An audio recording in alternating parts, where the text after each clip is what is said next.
안녕하세요, 솔로몬입니다. 제가 초반에 유튜브를 시작하고 수수를 바다에서 공지를 한번 올린 적이 있었죠. 네, 한 달 반이라는 시간이 지났지만 전 여전히 구독자가 유튜브의 기준에 미치지 못하는 관계로 공지를 올릴 공간이 없어요.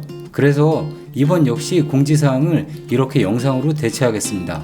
미리 말씀드리지만 이번에 쉬는 이유는 건강 때문이 아니고요. 일 때문에 홍콩이랑 일본에 출장을 다녀야 해서 10일 정도는 해외에 있어야 하기 때문이고요. 그리고 아직 제가 일을 하는 곳에는 제가 유튜브 하는 걸 비밀로 하고 있는 상태라 거기서 뭘 찍을 수가 없거든요. 사실 매우 유명해지면 바로 걸리지 않을까 걱정했었는데 아주 다행히도 여전히 지극히 매우 현명하신 극소수의 구독자분들만 비밀리에 찾아오는 채널이라는 정체성이 유지되고 있어서 지금 분위기로는 앞으로도 최소 몇 년 동안은 누구한테도 걸리지 않고 마음껏 유튜브를 할 수 있을 것만 같은 그런 기분이 듭니다. 비록 재미는 없을지라도 꾸준히는 올리던 놈이 갑자기 영상을 안 올리면 이놈 봐라 이거 이 채널이 인기가 없으니까 이놈이 잠수를 탔구나, 그렇게 생각하시는 분들이 보나마나 계실 것 같다는 자격지심에 이렇게 영상을 올리게 됐고요. 기왕 이렇게 찍기 시작한 거 여기서 마무리를 짓는 건 좀 아쉬우니까 제가 조금만 더 얘기를 해볼게요. 제가 처음으로 했었던 해외여행에 대한 얘기를 해보려고 합니다. 아시다시피 전 가난함의 상징이죠. 그래서 10년 전에 비행기를 처음으로 타봤습니다. 태어나서 처음으로 해외를 가보게 된 거죠.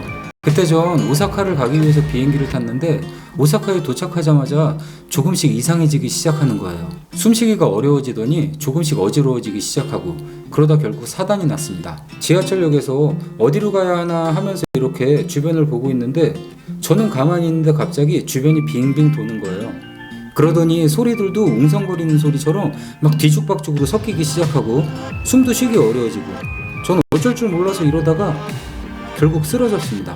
그렇게 기대했었던 첫 해외여행인데 고생만 하다가 저는 결국 한국으로 돌아왔고 한국에 오자마자 병원에 가서 진단을 받았는데 공황장애래요.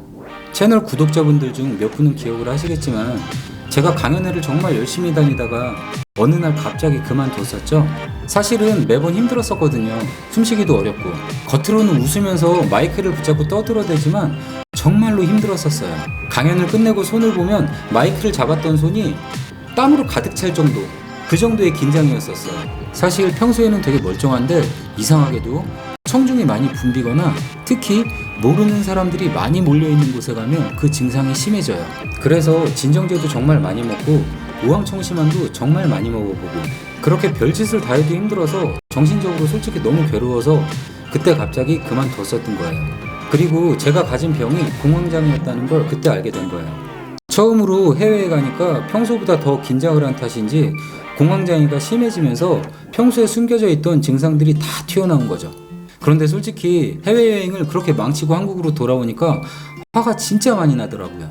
남들은 다 즐겁게 다니는데 왜 나만 이런 증상을 겪어야 하는지. 사실 이건 누구를 탓할 수도 없거든요. 제 탓이라는 얘기예요. 그래서 전 정면 돌파를 하기로 했습니다. 제 증상이 심해지는 경우를 생각해 보니까 사람들이 붐비는 곳, 특히 모르는 사람들이 붐비는 곳, 또 처음 가는 곳, 대략 이 정도로 범위가 좁혀지더라고요.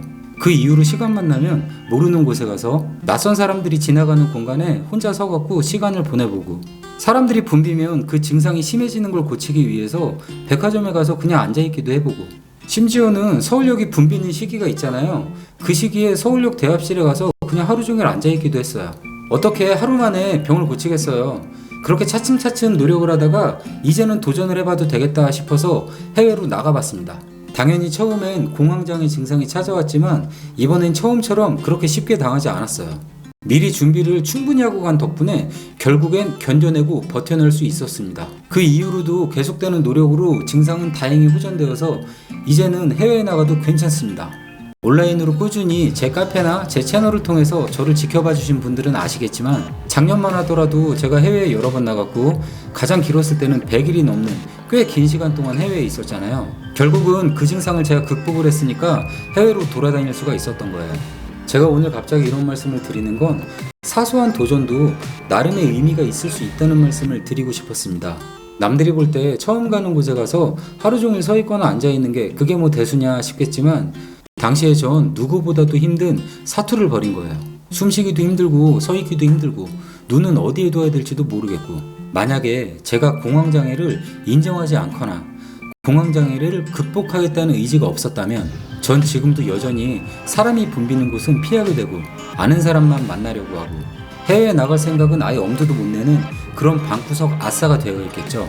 저는 그걸 극복하겠다는 확고한 의지가 있었기 때문에 결국은 방구석 인싸가 될 수 있었다고 생각합니다. 그리고 그걸 극복한 대가로 지금의 전 20여 개국, 50여 개 도시를 여행할 수 있었겠죠. 또한 나중에 기회가 닿으면 말씀드리고 싶은 내용이지만 그 많은 여행을 통해서 너무나 소중한 경험과 깨달음을 얻을 기회가 있었고 그로 인해서 저 스스로 만족할 만한 저의 변화를 가져올 수 있었다고 생각합니다. 우리 이제 슬슬 정리를 해볼까요? 주어진 환경에 나를 맞추고 그게 내 한계라고 받아들이지 마세요. 나를 변화시킬 수 있는 건 결국 나 자신밖에 없습니다. 아무리 잘난 사람이 와도 내가 변하려는 의지가 없으면 그들도 나를 변화시킬 수는 없어요. 스스로의 한계는 본인이 정하는 거예요. 나는 변할 거다. 나는 한계를 극복할 거다. 이런 믿음을 가지고 꾸준히 노력을 하시다 보면 적어도 지금보다는 나아진 미래가 다가올 거예요. 그리고 마지막으로 제가 꼭 강조하고 싶은 건 제 채널이 인기가 없다는 이유로 잠수 타는 거 그거 정말 아니에요. 지금까지 제 얘기 들어주신 분들 다시 한 번 더 감사를 드리고요. 즐거운 한 주 보내시기를 바라겠습니다. 그럼 들어가세요.